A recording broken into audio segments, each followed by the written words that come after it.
Okay, bachcho, this is a second lecture of aldehyde ketones in carboxylic acid, and today is very important to name reaction will be discussed. Write down the heading: the reaction given by aldehyde in ketones due to alpha hydrogen atoms.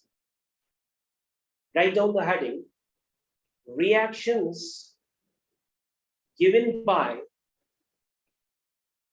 aldehyde and ketones due to alpha hydrogen atom. And this is very important named reactions today.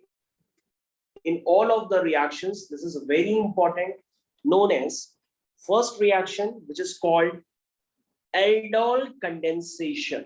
This is a very important named reaction known as aldol condensation. Write down your first named reaction. This is aldol condensation. Aldol condensation.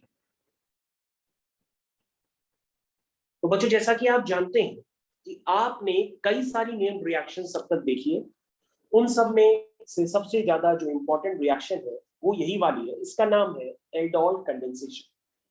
तो बच्चों, aldol condensation को समझने से पहले हमें तो ये पता होना चाहिए कि अल्फा हाइड्रोजन एटम क्या होते हैं, क्योंकि बच्चों अल्फा हाइड्रोजन एटम हो सकता है क्लास 11th में भी आपको अब तक नहीं पता पड़ा हो।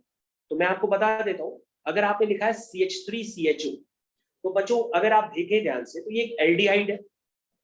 तो ये एक एल्डिहाइड ग्रुप है और एल्डिहाइड के बगल वाला जो कार्बन होता है उस कार्बन को हम लोग अल्फा कार्बन कहते हैं। तो बच्चों आप देख सकते हैं ये अल्फा कार्बन है और अल्फा कार्बन के पास 3 अल्फा हाइड्रोजन एटम। तो बच्चों आपको ये बात ध्यान देनी होगी कि अल्फा कार्बन के पास ही अल्फा हाइड्रोजन एटम होते हैं, लेकिन अगर अल्फा कार्बन ही नहीं है तो अल्फा हाइड्रोजन भी नहीं होगा। ये बात आपको समझ में आना चाहिए। और बच्चों अगर मैं आपके पास लिख दूं CH3 CH2 CHO, तो बच्चों जो फंक्शनल ग्रुप है उसके बगल वाला कार्बन अगेन ये अल्फा है, ये बीटा। तो बच्चों यहाँ पे बीटा हाइड्रोजन कितने हैं? यहाँ पे 3 बीटा हाइड्रोजन है और 2 अल्फा हाइड्रोजन। और बच्चों इसके पहले वाले केस में 3 अल्फा हाइड्रोजन है। तो पहले तो बच्चों आपको ये पता होना चाहिए कि फंक्शनल ग्रुप के जस्ट सटा हुआ जो कार्बन होता है उसके पास जो हाइड्रोजन होते हैं उसी को हम लोग कहते हैं alpha hydrogen atom. I think ये सब सभी बच्चों को क्लियर हो गया होगा। अब हम लोग बच्चों चलते हैं कि किसी भी रिएक्शन को देख करके हम कैसे पहचानेंगे कि वो एल्डोल कंडेंसेशन ही है। जैसे बच्चों आपने देखा था कि अगर हमें रोजन मोड रिडक्शन करना हो तो रोजन मोड रिडक्शन किसके लिए होता है? वो एसाइल क्लोराइड का होता है, जिससे हम क्या बनाते हैं? अपने रिक्वायर्ड प्रोडक्ट को बनाते हैं। तो आपने प्रीवियस टर्न के जो लेक्चर से आप उसको खोल सकते हैं। जैसे आपने देखा गाटरमान रिएक्शन से हम बेंजीन को बेंजल्डिहाइड में कन्वर्ट करते हैं, राइमर-टीमन रिएक्शन से हम अल्कोहल को सैलिसिलडिहाइड में कन्वर्ट करते हैं। उसी तरीके से रोजन मोड रिडक्शन से आप बेंजोइल क्लोराइड को बेंजल्डिहाइड में प्रिपेयर करते हैं। नाइट्राइल्स को अगर आपको कन्वर्ट करना हो एल्डिहाइड में तो आप स्टीफेंस रिएक्शन यूज करते हैं। तो हर नेम्ड रिएक्शन अपनी जगह एक अपना इंपॉर्टेंट रिप्रेजेंट करता है। जैसे आपको टोलुइन से बेंजल्डिहाइड बनाना तो वो भी मैं नेम्ड रिएक्शन का नाम बताया। उस रिएक्शन का क्या नाम था? इटार्ड्स रिएक्शन। वो टोलुइन को बेंजल्डिहाइड में कन्वर्ट कर देती है, जिसमें बीच में एक रिएजेंट भी होता है। उस रिएजेंट को मैंने आपको नाम याद रखने का तरीका भी बताया।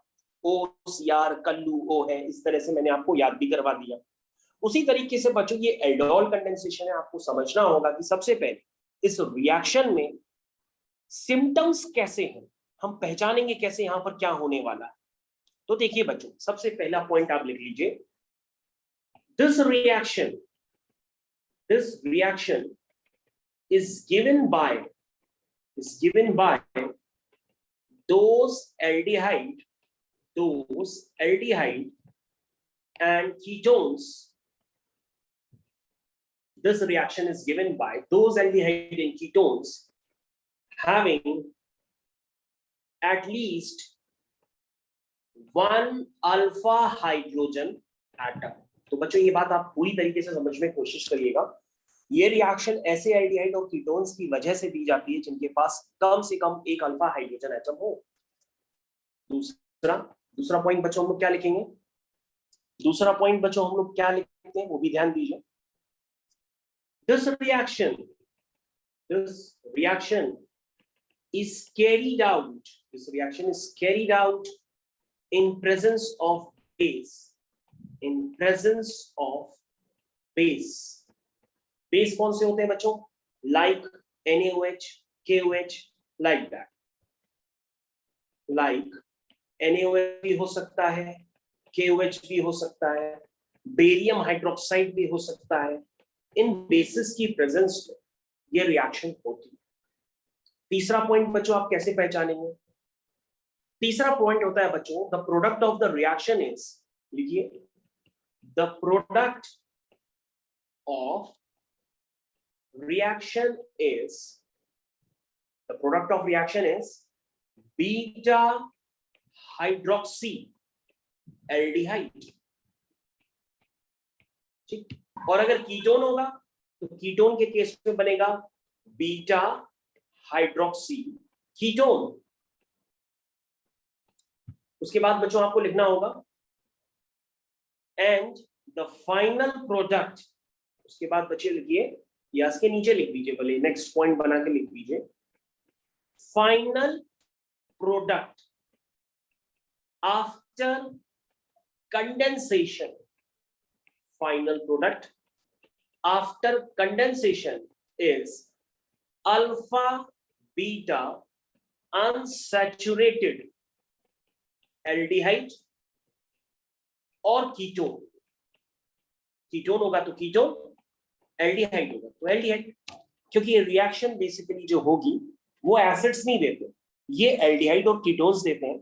वो भी ऐसे एल्डिहाइड और कीटोन्स जिनके पास अल्फा हाइड्रोजन एटम होगा। आई थिंक सभी बच्चों को समझ में आ गया होगा यहां तक। अब हम इसके आगे कंटिन्यूएशन में लेते हैं और आपको समझाते हैं कि इस रिएक्शन को अगर आप बुक में देखेंगे तो बुक में देखते ही आप समझ नहीं पाएंगे कि ये रिएक्शन हुई कैसे। इसलिए बच्चों आपके पास किसी भी तरह का कंपाउंड आएगा तो मैं आपको उसका शॉर्टकट बताता हूं, आप तुरंत प्रोडक्ट बना लेंगे। सबसे पहले आप इन पॉइंट्स को लिख लीजिए। ये पॉइंट्स बच्चों एक सिम्टम्स की तरह है, जैसे हर रिएक्शन हर जगह थोड़ा इन्वॉल्व होती है। अगर एल्डिहाइड्स के पास अल्फा हाइड्रोजन एटम है, बेस लिखा है, तो वहां पर आपसे कोई कहेगा नहीं, वो ऑब्वियस सी बात है, वो एल्डोल कंडेंसेशन ही है। लेकिन अगर आपके मन में आ जाता है कि सर मान लीजिए ऐसा एल्डिहाइड है जिसके पास अल्फा हाइड्रोजन एटम नहीं है, बेस की प्रेजेंस है, तो कौन सा प्रोडक्ट होगा? तो बच्चों वहां पे कैनिजारो रिएक्शन होती है। ये दोनों ही रिएक्शन आपके कोर्स में, अभी आप कौन से देख रहे हैं? Aldol condensation. ठीक है, चलिए बच्चों अब हम लोग जानते हैं इसका शॉर्टकट क्या है और एग्जाम में हमें ये कैसे दिखाई देती है। एग्जाम में बच्चों सिर्फ इतना लिखा होगा, ये देखो CH3 CHO और उसके बाद एरो लगा देते हैं, एरो में ऐसे फर्स्ट पार्ट लिख देते हैं, बेस की प्रेजेंस है, उसको OH माइनस से भी रिप्रेजेंट कर सकते हैं, और उसके बाद हीट करते हैं। हीट का मतलब कंडेंसेशन होता है, कंडेंसेशन करने का मतलब आप उसमें से वाटर का एलिमिनेशन करेंगे और आपको लिखा होगा डिजायर्ड प्रोडक्ट। तो बच्चों आपसे कोई स्पेशली कहने थोड़ी नहीं आएगा ये एल्डोल कंडेंसेशन, आपको खुद समझना पड़ेगा कि बेस की प्रेजेंस है, फिर हीट हो रहा है, फिर ऐसा एल्डिहाइड है जिसके पास अल्फा हाइड्रोजन एटम है, तो सर ये एल्डोल कंडेंसेशन हुई। बोलो समझ में आया? ओके बच्चों अब ध्यान से देखने का, एग्जाम में ऐसे भी लिखा हो सकता है CH3 CHO, पहले लिखा होगा बेस की प्रेजेंस, ठीक है, फिर आपके पास लिखा होगा प्रोडक्ट A, फिर लिखा होगा हीट, फिर प्रोडक्ट B लिखा होगा, ऐसे भी लिखा हो सकता है। तो बच्चों अगर आप स्टेप वाइज समझेंगे तो ही समझ पाएंगे। यहाँ पे बच्चों जो A होता है वही होता है बीटा हाइड्रोक्सी एल्डिहाइड, और कीटोन होगा तो कीटोन, बीटा हाइड्रोक्सी एल्डिहाइड और बीटा हाइड्रोक्सी कीटोन, दोनों में से कुछ भी हो सकता है। ठीक है, और यहां पर क्या होगा? ये होगा अल्फा बीटा अनसैचुरेटेड। अनसैचुरेटेड समझते हैं? अनसैचुरेटेड का मतलब होता है कि वहां पर क्या होगा? डबल बॉन्ड हो सकता है या ट्रिपल बॉन्ड भी हो सकता है। डबल बॉन्ड ट्रिपल बॉन्ड नहीं भी आते हैं तो उसको हम कहते हैं अनसैचुरेशन। तो क्या बन सकता है? अल्फा बीटा अनसैचुरेटेड एल्डिहाइड, और कीटोन होगा तो कीटोन। ठीक है, तो बच्चों एग्जाम में इस तरह से आपको नोटेशंस मिल सकते हैं। प्रोडक्ट कैसे बनेगा, क्या तरीका है? अगर आपने अपनी एनसीईआरटी खोली होगी तो एनसीईआरटी में सिर्फ आपको यही दिखा होगा कि इन्होंने प्रोडक्ट डायरेक्टली बना करके लिख दिया है, और बन कैसे रहा है बिल्कुल कोई आइडिया नहीं। यानी कि अगर आपके पास इस एसिटाल्डिहाइड की जगह, इस इथेनॉल की जगह अगर कोई दूसरा रिएक्टेंट आ जाए तो आपने जो रटा है वो भी खराब हो जाएगा। इसलिए बच्चों आप इसका एक तरीका समझ लीजिए। तरीका क्या होता है बच्चों? सबसे पहले आप एल्डिहाइड लिखिए। सबसे पहले बच्चों आप एल्डिहाइड लिखिए। तो एल्डिहाइड बच्चों क्या था? CH3CHO, लेकिन उसको मेरी स्टाइल में लिखिए। किसकी स्टाइल में? मेरी स्टाइल। देखिए कैसे लिखेंगे। दिस इज C, ऊपर लगा दीजिए CH3 और COH। तो बच्चों आपने क्या देखा? आपने देखा कि सर यहाँ पे आपने एल्डिहाइड का एक मॉलिक्यूल लिखा है, लेकिन मॉलिक्यूल को आपने अपनी स्टाइल में लिखा। यानी कि आपने क्या लिखा कि इसमें कार्बोनिल ग्रुप को आपने हाईलाइट किया है, और कार्बोनिल ग्रुप को हाईलाइट करने के बाद उसमें अटैच ग्रुप आपने जोड़ दिया। अगर आपको अब तक ये भी नहीं पता है कि कार्बोनिल ग्रुप क्या होता है, तो कार्बोनिल ग्रुप CO, इसको हम लोग कार्बोनिल ग्रुप कहते हैं, आपको उसको हाईलाइट करना होता है। उसके बाद बच्चों यहां पर आपको इसका ही एक और मॉलिक्यूल लेना पड़ेगा, और इसका जो बच्चों दूसरा मॉलिक्यूल लेंगे उसमें अल्फा कार्बन से एक हाइड्रोजन कम कर लो। तो बच्चों अगर आप ध्यान से देखेंगे तो CH3CHO है, इसमें अल्फा कार्बन ये है, और इसका अगर आप हाइड्रोजन कम करते हैं तो हाइड्रोजन कम करने से ये CH2CHO बन जाएगा।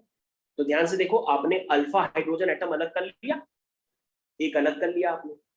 इसके बाद बच्चों आपको प्रोडक्ट बनाना। प्रोडक्ट आपका एक ही स्टेप में बन जाएगा, बस आपको मेरी स्टाइल याद रखनी होगी। ठीक है? ओके, स्टार्ट करें। देखिए बच्चों कैसे बनाते हैं प्रोडक्ट। प्रोडक्ट बनाने का तरीका बच्चों ये होता है कि आप क्या करो, जो अल्फा हाइड्रोजन है वो अल्फा हाइड्रोजन आप क्या करोगे, इस ऑक्सीजन को दे दो। ठीक है? और जो बाकी बचा जो पार्ट है यानी CH2CHO, वो वाला पार्ट आप इस कार्बन को दे। आप जैसे ही करोगे आपका प्रोडक्ट बन करके प्रिपेयर हो जाएगा। देखो बच्चों करके देखो। आपने लिखा C, ऊपर है CH3, यहां पर है H। आपने क्या कहा कि ऑक्सीजन को दे दो अल्फा हाइड्रोजन एटम, दे दिया तो वो OH हो गया, और कार्बन को दे दो बाकी बचा हुआ पार्ट यानी कि CH2CHO। अब ध्यान से देखो बच्चों, आपका प्रोडक्ट प्रिपेयर हो गया किसकी प्रेजेंस में? बेस की प्रेजेंस में। यानी ए वाला प्रोडक्ट आपका प्रिपेयर हो गया। आप अपनी एनसीईआरटी देखोगे तो उसमें लिखा हुआ है, और बच्चों उसका नाम होता है बीटा हाइड्रोक्सी एल्डिहाइड। कैसे हुआ? कहोगे सर फंक्शनल ग्रुप के बगल वाला कार्बन अल्फा है, उसके बगल वाला कार्बन बीटा है।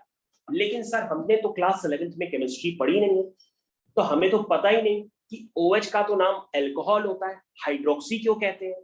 तो मैं आपको बता देता हूं, क्लास 11th में जब आपको IUPAC यानी IUPAC नेमिंग पढ़ाई जाती है तो उसमें यह बताया जाता है कि जब कई सारे फंक्शनल ग्रुप लगे होते हैं चेन में, तो फंक्शनल ग्रुप एक मेन फंक्शनल ग्रुप होगा जो यहां पर CHO है, क्योंकि CHO का प्रायोरिटी ऑर्डर OH से ऊपर होता है, OH नीचे होता है।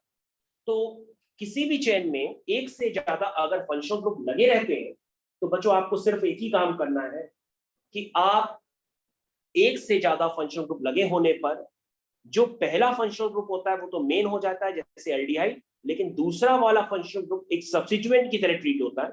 जैसे यहाँ पर OH है, उसका प्रायोरिटी CHO से कम होता है, तो OH जब बच्चों सब्स्टिट्यूएंट की तरह ट्रीट होता है तो उसका नाम बदल जाता है, उसका नाम होता है हाइड्रोक्सी। क्या नाम होता है? हाइड्रोक्सी। हाइड्रोक्सी की तरह हम इसको यूज करते हैं। ठीक है, आई थिंक आप समझ गए होंगे। तो बच्चों अब आप इसकी नेमिंग लिख सकते हैं आराम से। इसकी नेमिंग होगी दिस इज बीटा हाइड्रोक्सी। इसीलिए हम कह रहे थे कि बीटा पोजीशन पे अगर OH आ जाए तो समझ लेना तुम सही चल रहे, इसलिए जिसको हम लोग कहते हैं बीटा हाइड्रोक्सी एल्डिहाइड। और अगर आप अपनी एनसीईआरटी देख रहे होंगे तो एनसीईआरटी में भी लिखा हुआ है, मैं इसको एनसीईआरटी के हिसाब से लिख देता हूँ। जैसे CH3 लिखा है, फिर उसमें CH लिखा है, फिर उसमें OH लिखा है, फिर उसमें CH2 लिखा है, और फिर CHO लिखा है। ऐसे लिखा है आपकी एनसीईआरटी। तो आप चाहे ऐसे बना लीजिए चाहे आप ऐसे बना लीजिए, एक ही बात है। ये बीटा हाइड्रोक्सी एल्डिहाइड है। अब आप कहोगे सर इसका कंडेंसेशन भी तो करना है, इसको हीट भी तो करना है। यस, इसको हीट भी करना है।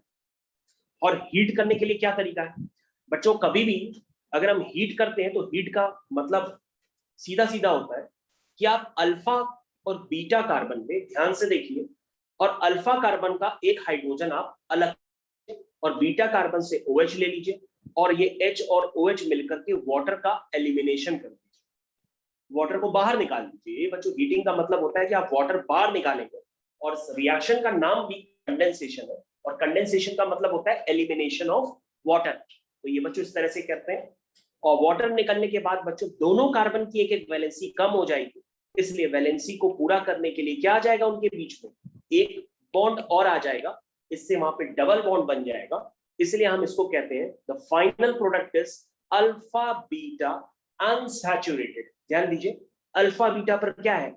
डबल बॉन्ड, यानी कि अनसैचुरेटेड, इसलिए हम इसको कहते हैं अल्फा बीटा अनसैचुरेटेड एल्डिहाइड। तो जिन बच्चों ने क्लास अटेंड की होगी उनको बिल्कुल अब समझ में आ गया होगा कि इस रिएक्शन को करने का क्या तरीका है, और एनसीईआरटी में जो डायरेक्ट लिखा है उसका क्या तरीका है। यानी कि आप बुक्स को अगर आप रेफर कर रहे होंगे और अगर आप सोच रहे होंगे कि आप उससे खुद से कर लेंगे तो आप कर नहीं पाएंगे, इसलिए आपको इस तरह की ट्रिक पता होनी चाहिए ताकि आप किसी भी एल्डिहाइड के आने पर, किसी भी कीटोन के आने पर आप ये ट्रिक लगा करके अपना डिजायर्ड प्रोडक्ट बना पाए। आई थिंक सभी को समझ में आ गया होगा कि हम किस तरह से यहां पर एल्डोल कंडेंसेशन की और प्रोडक्ट अपना बना करके प्रिपेयर कर लिया। ठीक है बच्चों, अब हम लोग आगे कंटिन्यूएशन में लेते हैं। अब आप समझ गए होंगे कि किस तरह से ये प्रोसेस चल रहा है। अब बच्चों अगर आपको कम समझ में आता है, केमिस्ट्री क्लास 11th में बिल्कुल ही नहीं पढ़ी है, तो फिर आप ध्यान से देखिए, मैं आपको एक और एग्जांपल लेकर के बताता हूं, ध्यान से देखिए। तो बच्चों आपके पास नेक्स्ट एग्जांपल है, मैं उस नेक्स्ट एग्जांपल में कीटोन को लेता हूं। तो एग्जाम में कैसे लिखा होगा? एग्जाम में ऐसे लिखा होता है CH3COCH3। ये बच्चों एसीटोन है जिसका IUPAC नाम क्या होता है? प्रोपेनोन होता है। तो बच्चों ऐसे एग्जाम में लिखा होगा, और इस तरह से आपको प्रोडक्ट बनाना होगा। उन्होंने लिखा होगा बेस की प्रेजेंस और फिर हीट, और आपको प्रोडक्ट बनाना पड़ेगा। तो बच्चों आप ध्यान से सुनिएगा, जो एल्डोल कंडेंसेशन होती है वो दो तरह की होती है। एक होती है सेल्फ एल्डोल कंडेंसेशन और एक होती है क्रॉस एल्डोल कंडेंसेशन।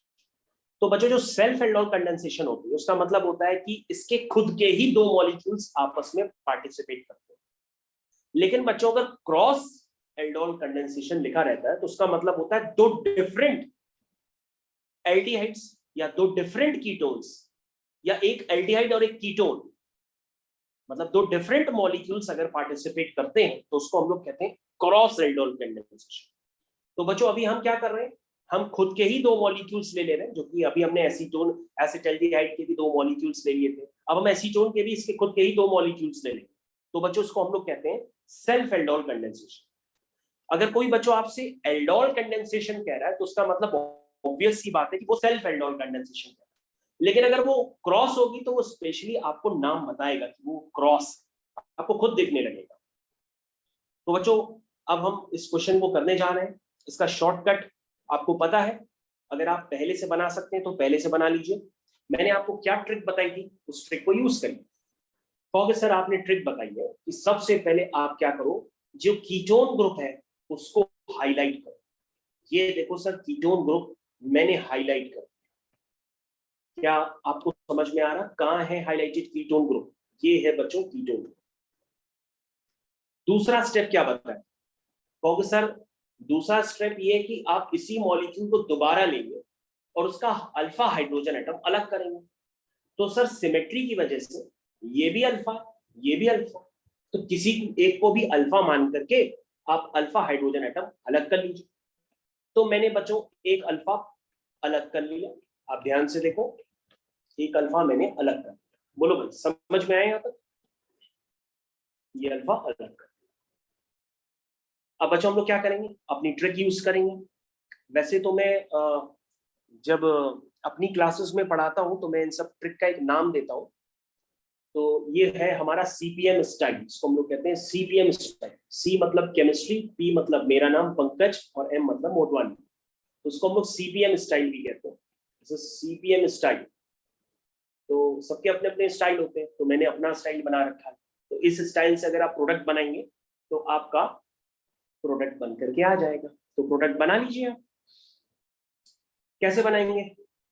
ओ को देंगे अल्फा हाइड्रोजन एटम। ओ को क्या देंगे? Alpha hydrogen atom. बाकी जो भी पार्ट बचा है वो वाला कार्बन उठा के आप इस कार्बन को देंगे, आपका प्रोडक्ट बनके प्रिपेयर हो जाए। कैसे बच्चों बनेंगे प्रोडक्ट? अब एक ही लाइन में आप लिख सकते हो, पहले कार्बन लिखेंगे, उससे अटैच आप ग्रुप लिखेंगे, ओ को दे देंगे आप अल्फा हाइड्रोजन एटम, और बाकी जो कार्बन है वो दे देंगे आप इसको। ध्यान से देखिए, आपको समझ में आ गया होगा। और यही प्रोडक्ट आपका एनसीईआरटी में भी बना है। और आप ध्यान से देखेंगे, आपका जो फंक्शनल ग्रुप है वो कहां पर है? ये है बच्चों आपका फंक्शनल ग्रुप कीटोन। तो उसके बगल वाला कार्बन अल्फा कार्बन, इसके बगल वाला कार्बन बीटा कार्बन। ध्यान से देखो, बीटा पर OH आ गया, इसलिए इसका नाम हो जाएगा बीटा हाइड्रोक्सी। क्या नाम हो जाएगा? Beta hydroxy, that is ketone. Beta hydroxy ketone. बोलो भाई, समझ में आ गया? क्योंकि यहाँ पर कीटोन है इसलिए हम इसको कीटोन कहेंगे। COS यहाँ पे कीटोन की तरह ट्रीट कर रहा है, यहाँ पे CHO एल्डिहाइड नहीं है, कीटोन है। अब बच्चों नेक्स्ट स्टेप क्या होगा? नेक्स्ट स्टेप आप इसको हीट करोगे तो अल्फा से H और बीटा से OH बाहर निकल जाए। और बच्चों अगर आप इसको एनसीईआरटी की तरह लिखना चाहो तो आप लिख सकते हो, C के साथ क्या है? CH3 है, CH3 है, यहाँ OH है, फिर बगल में CH2 है। CH2 का एक H बच्चों अलग भी कर सकते हैं, फिर यहाँ CO है और CH3। तो बच्चों मैंने क्या बताया? अल्फा का एक H और बीटा का OH, ये कंबाइन करेंगे, कंडेंसेशन करेंगे, हीट करेंगे, वाटर का एलिमिनेशन करेंगे, और आपका डिजायर्ड प्रोडक्ट बन करके आ जाएगा। बच्चों आप देख सकते हैं, आपका डिजायर्ड प्रोडक्ट यहाँ पे बन के प्रिपेयर हो गया है। दिस इज अल्फा बीटा पे अनसैचुरेशन आपको दिख रहेगी। ध्यान से देखो, अल्फा बीटा पे क्या दिख रही है? अनसैचुरेशन। देखो, this is your alpha and this is your beta, इसलिए बच्चों हम इसका क्या नाम देते हैं? Alpha beta unsaturated ketone. Unsaturated ketone. I think it's clear to everyone कि कैसे आप इस क्वेश्चन को करते हैं। तो बच्चों दिस इज ऑर्गेनिक केमिस्ट्री। अगर आप इसको नहीं समझ पाएंगे तो फिर ये आपको बहुत ही ज्यादा डिफिकल्ट लगेगी, और केमिस्ट्री में फेल होने के चांसेस भी बहुत ज्यादा हो जाते हैं, क्योंकि आप इसको लर्न नहीं कर पाएंगे, और लर्न करेंगे भी तो 2-3 दिन में फिर भूल जाएंगे। इसलिए आपको कहीं ना कोई ट्रिक इन्वॉल्व करनी होती है और अपना प्रोडक्ट बनाना होता है। तो बच्चों मैंने आपको अपनी स्टाइल, जिसका मैंने अभी नाम दिया, इसको हम लोग सीपीएम स्टाइल भी कहते हैं, इस स्टाइल में आपने प्रोडक्ट बनाया और प्रोडक्ट बना करके प्रिपेयर कर दिया। तो बच्चों अब आपके पास कोई भी एल्डिहाइड हो, कोई भी कीटोन हो, अगर आप इस ट्रिक को जानते हैं तो अपना प्रोडक्ट बना सकते हैं। तो बच्चों मैं क्या करता हूँ, एक क्वेश्चन देता हूँ आपको करने के लिए, अब आप इस क्वेश्चन को करिए और आंसर बताइए, ठीक है? The next question is for you. The question is, आपको एक लेना है एल्डिहाइड, जैसे CH3 CH2 CHO। तो बच्चों अभी तक मैं इथेनॉल ले रहा था, मैंने प्रोपेनॉल ले लिया है, और मैं यहाँ पर प्रोडक्ट बनाऊंगा। और आपको प्रोडक्ट A और B बनाना है।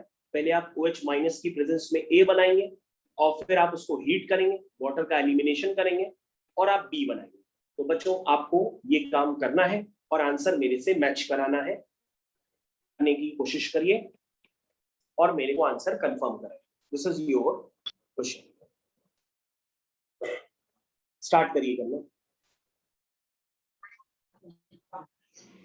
तो बच्चों मैंने आपको ये क्वेश्चन होमवर्क में दिया हुआ है कि आपको उससे प्रोडक्ट बनाना है। कैसे बनाएंगे बच्चों, आप देखिए तरीका।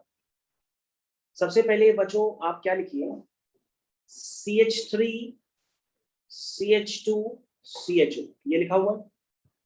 आप कार्बोनिल ग्रुप को हाईलाइट करिए और उससे अटैच ग्रुप लिखिए। तो बच्चों अगर आपको 11th में नहीं आता है तो फिर आप ओपन करके एक एक बॉन्ड लिखाइए। ये देखिए इस तरह से आप लिख सकते हैं इसको।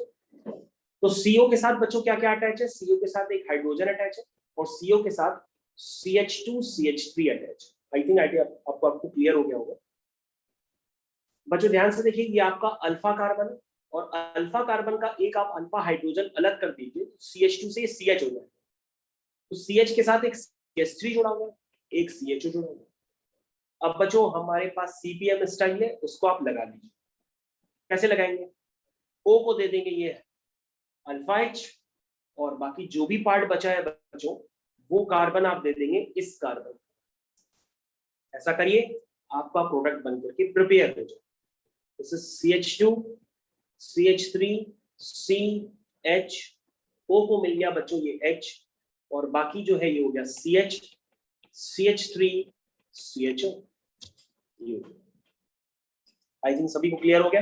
अब आप देख सकते हैं this is alpha and this is beta, beta hydroxy aldehyde. It is clear? Beta hydroxy aldehyde, it is clear?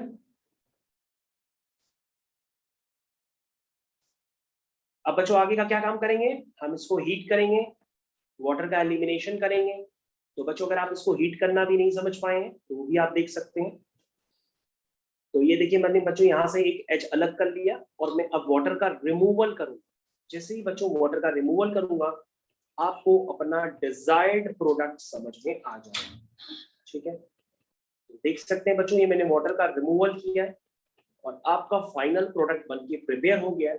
This is alpha beta unsaturated aldehyde, this is beta hydroxy aldehyde and this is alpha beta unsaturated aldehyde. This is your final product, this is your answer. I think it is clear to all of you. तो बच्चों अगर आपको कुछ और पूछना है तो पूछ लीजिए, क्लास इज ओवर नाउ।